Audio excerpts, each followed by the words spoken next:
Welcome to the Speak Her Podcast with your host, Camille Essick, the podcast where innovators and creators connect. Let's get started.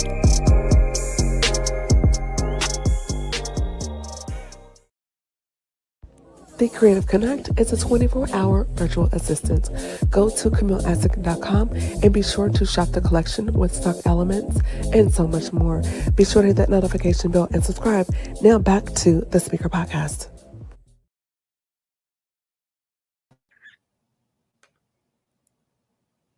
Hey everybody, welcome back. This is Camille Essick. I'm host of the Speaker Podcast. This is the podcast where innovators and creators connect. I would love to hear from you. Be sure to hit that notification bell and subscribe. Follow me. I'm on Facebook, YouTube, Instagram, and TikTok at Camille.Essick. And you can also send me an email at thespeakerpodcast@gmail.com.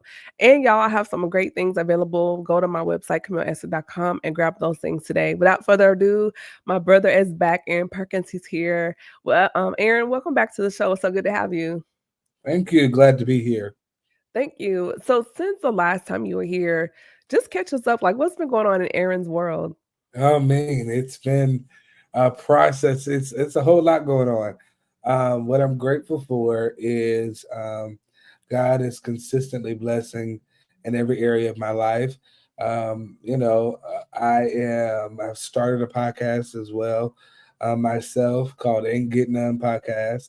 We'll talk a little bit about that in a second. We are going to talk about that because I need the tea on that. But aside from that, I am also the president of a nonprofit progress protection agency, and we've been doing some consistent great work in the community. Specifically, every month we have a community connect initiative called Neighborhood Loving, and we essentially go and love on a community or love on our neighborhoods. And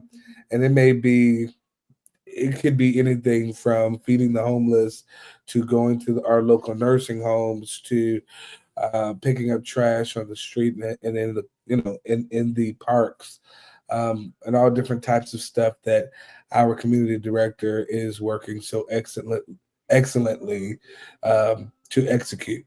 So I'm excited about all of that and even other things to come. Also, I'm a whole young adult minister at our church now. And an amazing one at that. That's an honor. I'm excited that we're about to gear up and really get started. Especially people that go to Spirit and Truth. We just launched last week a Facebook page for the young adults. So y'all need to go and join that Facebook page. But we'll do an official announcement and all that later. But yeah, you heard it here first. I got the exclusive. I got the tea. So you also work in the criminal justice field there in Atlanta. And one of the things I wanted to ask you, Erynn, if y'all have not done so, be sure to like, share, and subscribe. We're going to have a really good conversation. One of the things I was thinking about since the last time you were here was just, and looking at the news, so much happening, right? And it made me think about our young brothers and the changes in DEI. And what do you believe, or how do you feel that what we're seeing now culturally, what is the emotional or mental impact that's having on our young brothers, even through the criminal? Is there a correlation between what we're seeing in the judicial system and our brothers and with society narratives being put out there as far as scrubbing things like diversity, equity, inclusion? Like, what are you seeing on your end and how that's impacting our young men? I think honestly it impacts hope more than anything, right? And so I think that our young men are unfortunately declining in its hope that this country can do more than oppress them. And that's something that truly we have to dive into, because people have to, from my experience, I have seen young men pivot from wanting to be involved in the community and wanting to take forth the necessary, the necessary steps to be effective in the community to help people to make a difference. Mhm. And they don't want to necessarily get involved. But then on the other side of that, there are people that are like ready to be men of action. So you have those that I am seeing a decline in hope for a better tomorrow, but then you also have those who are, I'm ready, boots on the ground, as they would say, like Yeah. I'm ready to do what it takes to make sure that we're clear that, we're not going to give up on making sure that there's equality for everyone, and making sure that our neighborhoods are safe, and making sure that we're not discriminating and continuously oppressing our people. So what does that support look like when when individuals are transitioning from being in the system back into society? And I'm pretty sure there are things that are happening that they don't feel comfortable, or they're just still processing that may have happened inside, and then coming back into society and wearing this mask. But behind the scenes, like behind the mask, they're processing those experiences, encounters, and then coming back into a society, and people are still expecting them to be themselves, but not realizing there's a layer of trauma between being on this side of the bar and then coming out and back into the world as a returning citizen. So what does that support look like? Well, first of all, it comes. What I have observed is that those that were previously incarcerated, or those that have the experience of being incarcerated and then released, there is no access to resources, right? That they have. So the truth of the matter is, the resources exist. Not arguing that at all. The resources for sure exist. Um, the issue is they don't have access to it. Some because they don't know any better. Some because those particular organizations have certain stipulations that don't assist them. And so you have to find what works for you. And for people that have recently come out of jail, my encouragement to them is you have to be just as ambitious about pursuing a new path as you were being in the old path. Because the truth of the matter is, if you're not looking for the resources, you will not find them, because they're not. It's nobody's offering them up. Nobody's saying, "Hey, let me help you get this way." However, my nonprofit, we have developed programs, and we have developed seminars to assist with being that bridge between you're just coming out of jail and you need to find the resources that work for you. And Mhm. so for those people, I'd say you gotta find that community of people that's going to help you sustain a better path. One of the seminars that we do is called Plan with Purpose. Mhm. And we do that because majority of the issues that I see consistently happening in the criminal justice system is that um, there's a lack of productivity in our young men, and that's why they ended up going. Because Can you unpack that just a little more? yeah, for sure, Mhm. we if I have more time, I could do more crime. That's the way I say it. Right? So for example, if I have idle time where I'm not putting things in place to achieve certain goals, then I'm likely to fall into the wrong group, or to try to take a shortcut that unfortunately could lead me somewhere um, that I don't want to be, like jail. But one thing that I will share that's most important to realize, it's not that they just want, nobody wants to go to jail. Nobody's like, oh, nobody wants to be a criminal. I mean, there may be some psychopaths somewhere that may want to do that with their life. But I'm saying large majority of men I've encountered that have gone to jail, they didn't want to go to jail. But unfortunately, their actions led them there because they were at a place where they didn't feel like they didn't have another choice. I don't have another option. Or I've met homeless people who have stolen things from the store because they didn't feel there was another choice or that there was another option. This was all that I had. This was all that I could do. And so when you feel that you have no hope, as I previously mentioned, or you feel that you don't have the resources to do something different, you unfortunately make decisions that could land you somewhere like jail.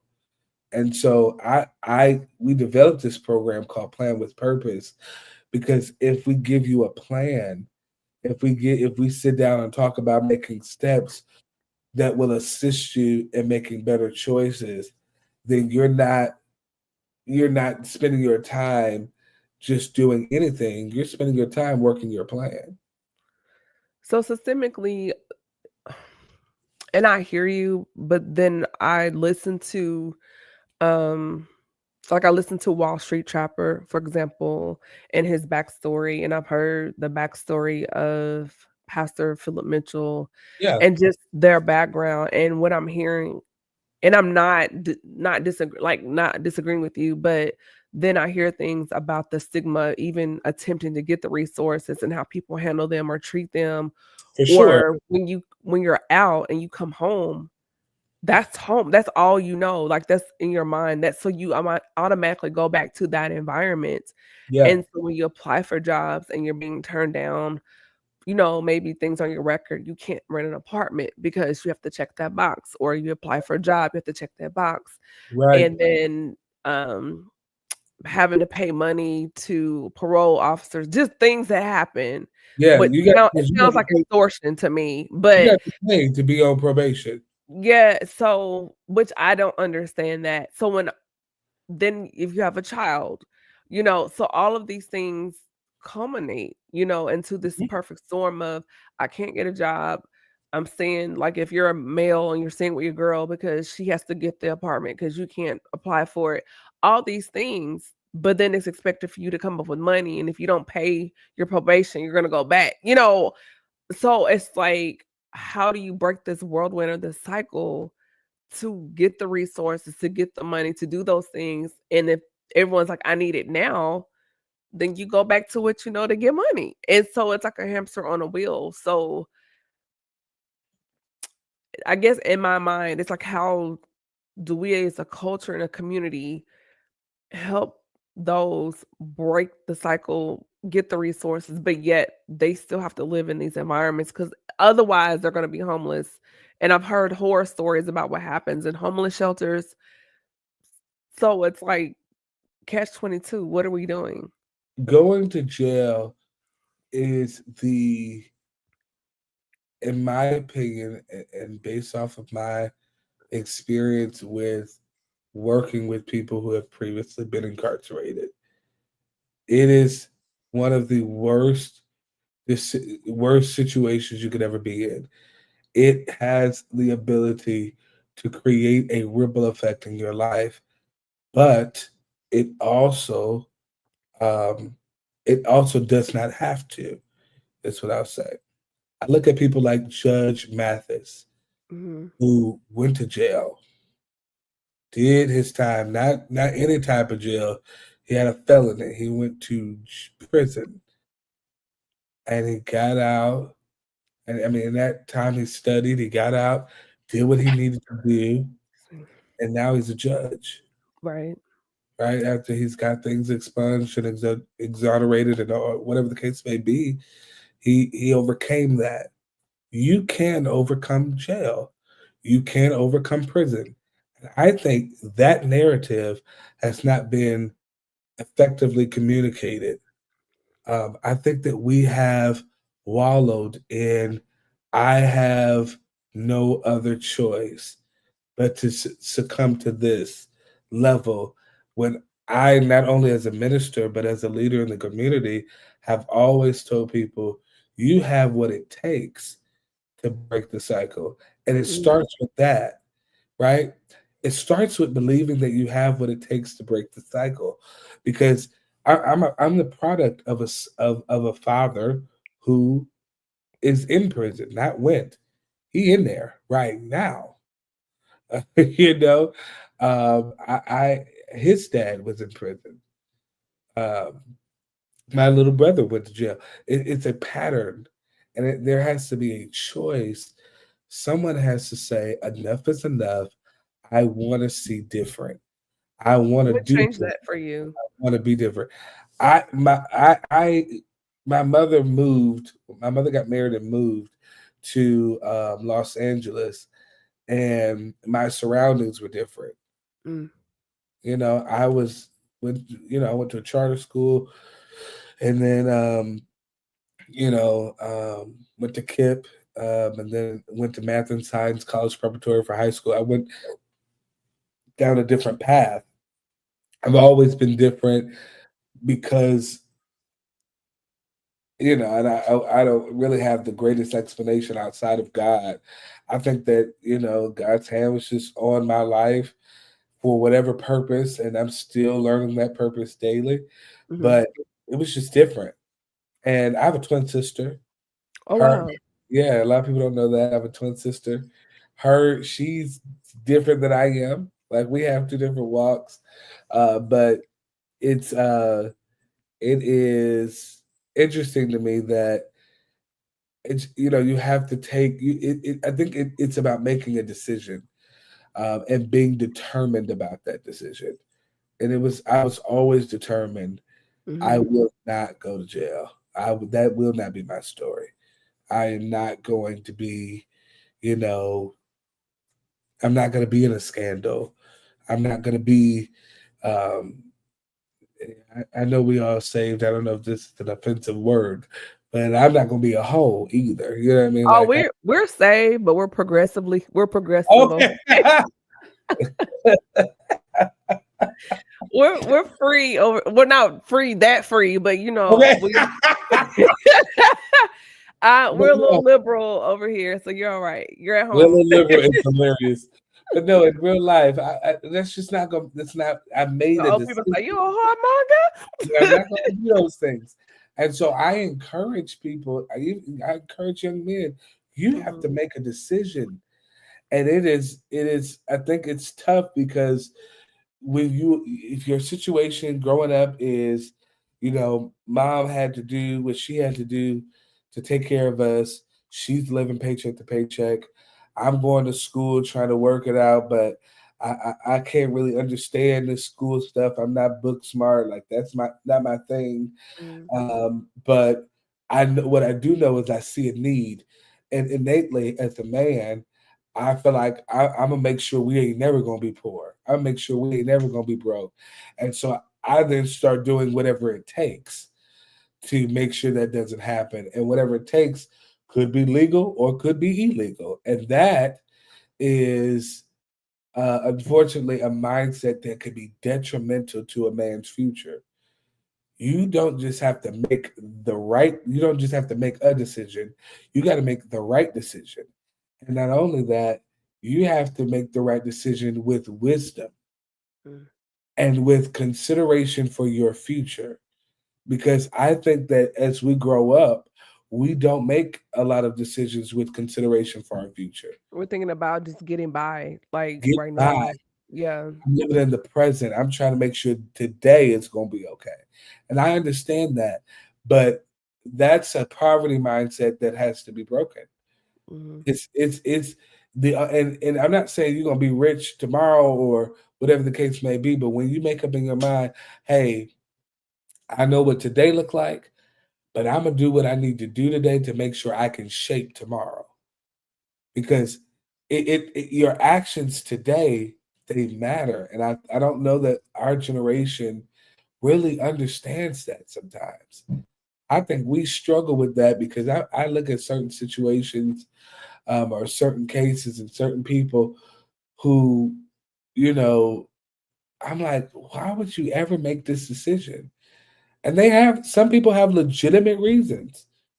But Some doesn't people have, it come with exposure? Like, if you're not exposed for to sure, options and other resources, like, I didn't know that was an option for me. If I had right? known that, I would have chosen otherwise. And, the Sure. script, not to be super churchy, but, the word talks about people perish because they don't have the vision, like knowledge, and it really can kill if you don't have vision, if you don't have knowledge, if you don't have just awareness of those resources or other choices, and you feel like, okay, it's one or two.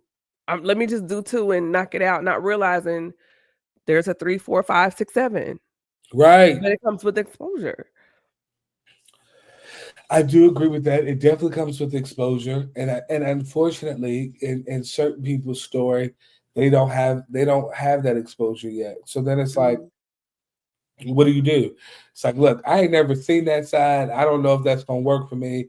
I've never been to that side of the world. I don't know what that Most looks like. people that haven't even traveled outside of 285, like, Facts, facts. Most people ain't traveled outside. I've met people that have lived here all their life, never been nowhere else, never done nothing else, never. And for me, I've lived in 3 different states and cities. Um, I, I've lived in three different codes. yeah. Uh, And I'm different because I was in the Navy, so I've been to right, you Europe, travel. Middle East. I've been to 41 states. I've like when you go somewhere and they ask you, "Oh, what's your zip code?" When you go check out, I literally have to go because the zip codes for moving, like I've seen a Yeah, lot. absolutely. So when you've done a lot of that traveling, and then of course being involved in certain aspects of criminal justice and social activism, that had its I did a lot of traveling with that. And while I may not have lived, I have spoken and ministered in now over 25 to 30 states. That's So, amazing. you know, um, that's a thank you, Jesus. That's to the glory of God. Yeah. But um, people don't have that experience. The And exposure. Yeah. they don't have that exposure. They don't know, oh, this is possible. And that hurts. That hurts my heart to know that. Um, and that's why I work so hard in my nonprofit. And as my team is working hard, and we're fresh, this is our first year, but we intend to make a drastic impact in keeping our this upcoming generation, this current generation, even those that are older than us, keeping them informed. Because I've even met people that are millennials. I've met baby boomers that don't know what they could do with their life if they just thought further. Mhm. If they just believed in themselves enough to press forward. Because I've told somebody before, if you don't believe in you, then you can't believe in the God in you. Mm. That's No, ain't good. no way you gonna believe in the God in you if you can't believe in you. And That's if we are made in His image, we are designed to believe in ourselves because and he's in us. Yeah. and believe in Him. Believe Yeah. in Him. Now, I want to be clear. When I say believe in yourself, that don't mean believe in yourself. You're not God. Everybody Right, call me. right, right. Let's clarify. Disclaimer. Put the But PSA out there. but you belong to God and you're Yeah. called by God for a purpose, and that's the purpose that should be the center of your focus. And I think that many people don't they miss that. They're like, oh, I'm good if I don't never make no more money, if I don't ever do nothing else. I'm good right here. I'm coasting, and it's like, no, no, no. Come on There should up. be something inside of you that tells you, like, you look around and you're like, there's gotta be more than this. I know there's more. Like, and I think that's been a thing for me through different seasons of my life. And I'm like, God, I know this is not it. This cannot be all there is. Or I feel that little pull. Like, I know there's something out there bigger for me. I know there's something out there more for me. Even though we go through our ebbs and flows, deep down I know, and that's where the frustration comes from, Aaron, when you can feel it and you're in this situation, even though we're thankful for what we have, but Yeah. deep down in your heart, like there's more. There's gotta be. And Gotta so that has to be the drive, right? Knowing and feeling and realizing, having that epiphany, like, there's gotta be more than this. gotta Like, be. gotta be. And So that's okay. And I'm not saying your more looks like everybody else's more right, too. 'Cause I'm not saying you're gonna be everybody gonna be millionaires, everybody gonna be rich, everybody gonna have the right. lavish things in life. I'm saying that when you know when you are where you're supposed to be because your purpose begins to unfold and you're like, okay, I'm seeing more.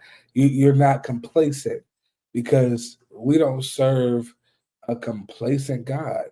Mm-mm. He has put so many things on the inside of us, and they are to work together for His good, for the Yeah. good Yeah. kingdom. Or he'll start letting you cross paths with other people that are on that next level, even though you're not there, but to encourage, motivate, and even show you, hey, this can be you, and even those people Yeah, that can pour into you and say, hey, just in conversation, I was online and I saw a post, whatever, and it made me think about you. I just want to share, like, those little conversations can be the pebble in the water, right? That can open the door to the next level or chapter. Like, you're literally one conversation away from the next level of your life. for sure, Yeah, for sure. that's So good. people definitely Something. have to take that next step. Take Mhm. the next step, you know. Yeah, something you touched on, you mentioned ministry, and I wanna pick your mind on this a little bit as far as maintaining your mental health in ministry, just because I don't realize, uh, we hear conversations about mental health within our community, it's like a new hot topic, right? But then the other side of dealing with the pressure of showing up, arriving, being present, and still having to deal with you, right? And so a lot of people I've seen in ministry that have been under the rotisserie lights, but silently screaming. So how do you maintain, or what are things that you do to maintain your wellness as someone in ministry? I have to constantly remind myself that it's not about me. I think that when you do that, it helps one realize that it's truly this is the Lord's ministry. This is the Lord's work. I have no stake in it outside of heaven. So my responsibility is my responsibility is to submit. And submission, it's the total package, is how I look at it. Submission is not just me surrendering myself and my life and to be a willing vessel. Submission is also it's indicative of the word. I'm submitting things that don't belong to me. So I submit. If somebody come with me with some stress or drama or whatever the case may, I submit that to God. Submit to be like, God, you're in control. I refuse to allow myself to get stuck in what I can't control. I can't. I just refuse to do that. And I know that there are leaders that are constantly bombarded with, the lay members' problems or circumstances, situations, or whatever petty scrutiny that may come, or whatever scathing scandal that may be developed or may arise. People have those experiences, and my encouragement to them is that if you answer, we don't answer nobody but God. This is a part of the yes warfare, and backlash and naysaying. This is a part of our yes. So we knew that when we said yes to God, that, and maybe some people didn't know, but I knew, in my yes, that there would be some, re, you know, some retaliation from Mhm. the enemy. that there will be some backlash, that there will be naysayers, that there will be people that, want to minimize who I'm called to be and who I'm called to serve. And woe to those who do that. Woe to those people who are not making wise decisions about, you know, the way they treat the men and women of God. Even And outside of all that, just like with you personally, like giving it to God, but do you do therapy? Do you go I do journal? do Do you go therapy, but walk? not for Yeah, ministry. I do yeah. therapy for my personal life. You know what That's I what mean? I'm saying, like, outside of ministry, like, what do you do Okay. for yourself as far as maintaining wellness? Yeah, definitely talk to. You got to talk to somebody. I have a therapist. I can say, "Hey, how you doing?" I got to talk it out with somebody, especially with the job that I have and the work that I do. And you got to talk to somebody. And I don't think there's anything wrong with talking to somebody. And I want that to be clear as well. Like, talk to who you need to talk to. It's not worth, like, we live this life to live again. Don't kill yourself over things you can't control. You got to Yeah. talk to somebody. I And think you it's got, just been so taboo within the community as far as therapy, and I'm a huge advocate for mental health within our community because I grew up in church, and as a collective, we didn't talk about mental health, and so in this space on this podcast, I always try to open the door to have those conversations, coupled with faith as far as navigating the journey. What does that look like? It's not that we didn't fast or didn't pray or don't believe in God, but there are some things that you do need to reach out and have the other resource. I do believe therapists are another type of ministry. I say, go to the doctor for your heart and your feet and your eyes and everything else, but what about your mind? And so I feel that it's important, and I'm glad you touched on that you do have someone that in that space hold you emotionally accountable as far as what's going on internally with Erynn. So I think that's very important. yeah, I mean, because you have to work things out. There's sometimes trauma hiding in places you didn't even know. Wow. Can you And say that so, again for the people in the back? no, seriously, there's trauma sometimes hiding in places you didn't even know. It could be in the crevices of your heart, in the background of your mind. But there are sometimes certain things that in certain actions that you find yourself doing that have a root to it, and Mm, sometimes that root is trauma. Sometimes that root is something that you were triggered by or something that happened in your past that you never really resolved. And so now you have you respond to things a certain way, or you treat people a certain way, or you handle things a certain way. And mm, so it is very important to get the help that you need or the help you didn't know you need. Uh, that's good. and I think it doesn't hurt. It can't hurt to talk to somebody. Can't hurt to go to therapy, because I've had people tell me, "Oh, I'm good. Like I wasn't, raped. I wasn't molested. I'm good." That ain't the only trauma. You got Mm, some stuff in you that may have caused you to respond that way. Maybe it was a bully. Maybe it was a sibling. Maybe it was something else. Maybe it was verbal. We don't know, but maybe it would help if you got help before you even knew you needed help. Um, that's good. and that'll help your marriage, it'll help your relationships, it'll help your It'll help friends. you. You know what I'm saying? I mean, help Yes, you for sure, but yeah. have things that are connected. If I'm being honest, it'll help your job because if you go to some places and you work at some places and you're like, why is my boss like that? You don't know what your boss been through. But if your boss got the help that they needed, then you'll be all I see right. it in real time. Yeah, I see it in real time. There's someone there and the way they show up, um, it's very I can't even say it's microaggressive. They're just an aggressive personality.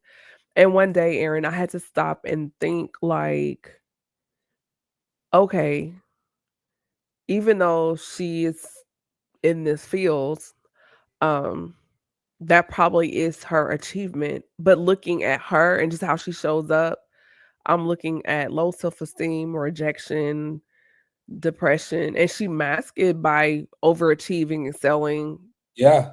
resume, whatever. But as a person, um, definitely projecting low self-esteem and insecurities.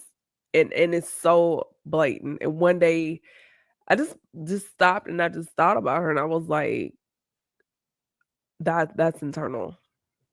Yeah. That's internal. You have those. I have those thoughts all the time. Like, oh, you're not healed. Like, you got some things you need to work on, and that's Leaning okay. on everybody. You know what I mean? And that's okay. And when the other thing is, once you realize somebody is not healed or somebody's still in their healing journey, you can give grace too, Mhm. because you're like, okay, that makes sense. You're not healed yet. Okay, cool. Now I can come in already knowing this person is not in the position, to, be a friend right now or be in my community, and that's okay. And you just learn how to put up whatever boundaries you need to put up so that Mhm. you're not walking around having expectations for people that are going to disappoint you. That's a Uh, whole conversation. Oh, that's a whole conversation. It's really good. Just pivoting a little bit. So you have started a podcast. Welcome to the yeah. podcast community. Welcome, welcome. So Uh, tell us the name of the podcast and the premise of it, and just also the inspiration of starting your podcast. for sure. Ain't Get None podcast. The title alone is framing. Ain't nobody get none. Praise God. But no, You're in all not. seriousness, Lord Jesus. it's about the journey of abstinence and virginity, and that walk. I think that we so oftentimes in church tell people, don't have sex, don't The do this, don't do toxicity that. of purity culture is real.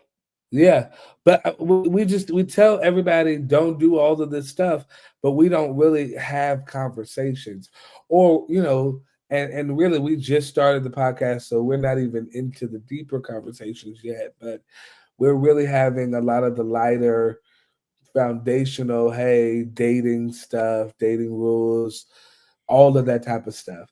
But the inspiration for the podcast is off of the fact that I know for me personally, I'm a virgin. I have held out all my life, and it is a process, and it is a struggle.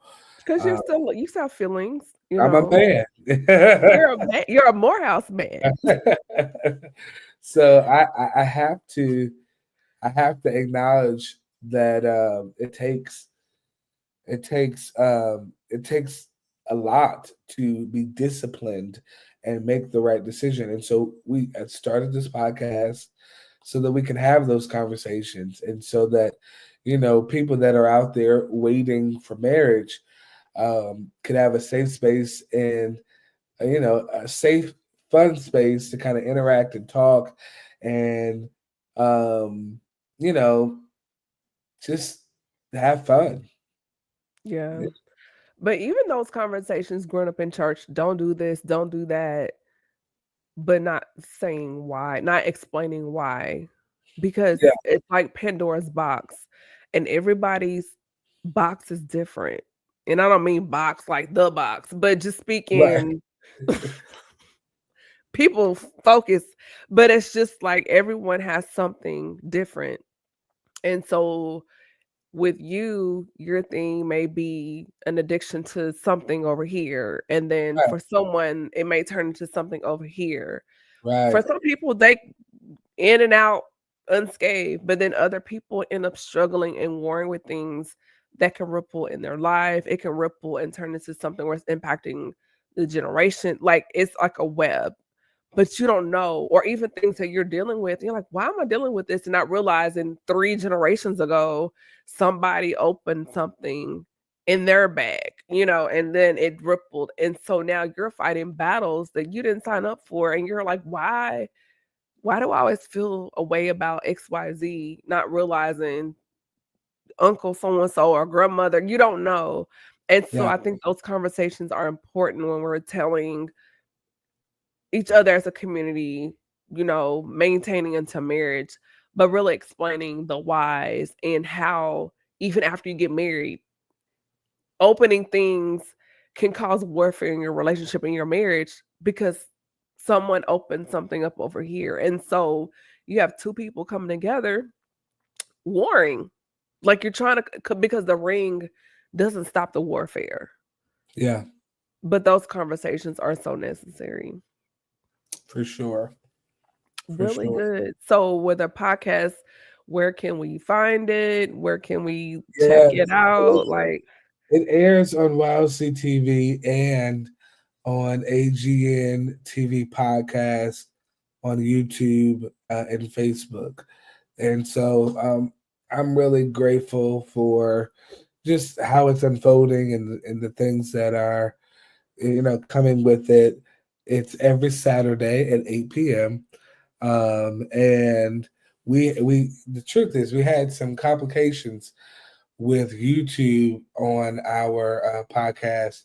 I got locked out of it some kind of way. And so now I'm trying to figure out how to get back into the Gmail that it's connected to. So we may possibly have to start a new one, a new page, but I hope we don't. So just stay I tuned. mean, that audience is kind of locked in. So Yeah. yeah, It's that's starting over. It's frustrating. Like, yeah. yeah.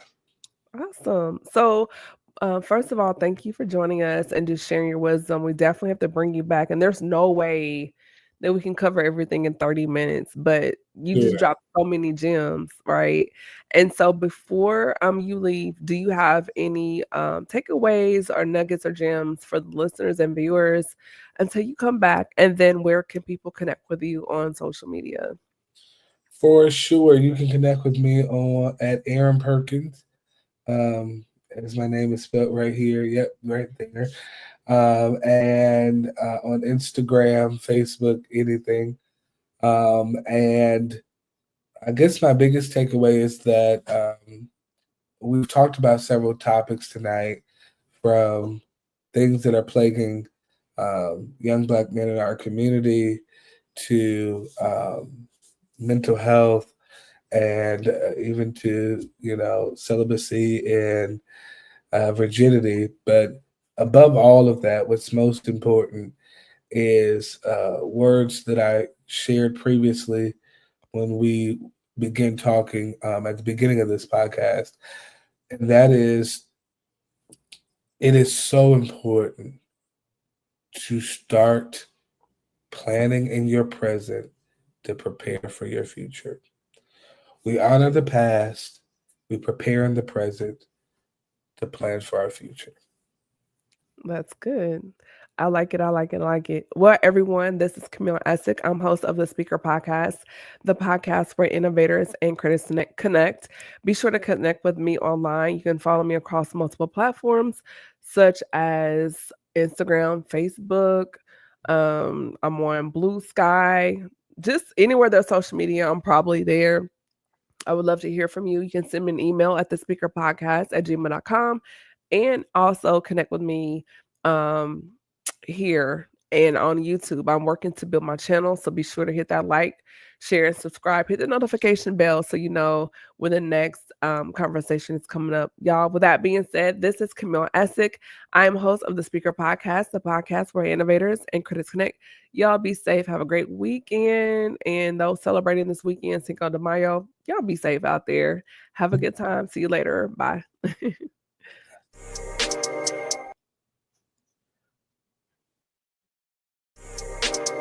Thank you for tuning.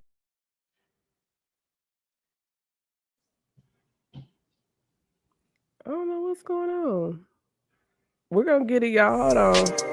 Thank you for tuning in to another episode of the Speak Her Podcast. Be sure to follow Camille on Instagram at Camille.Essick, Facebook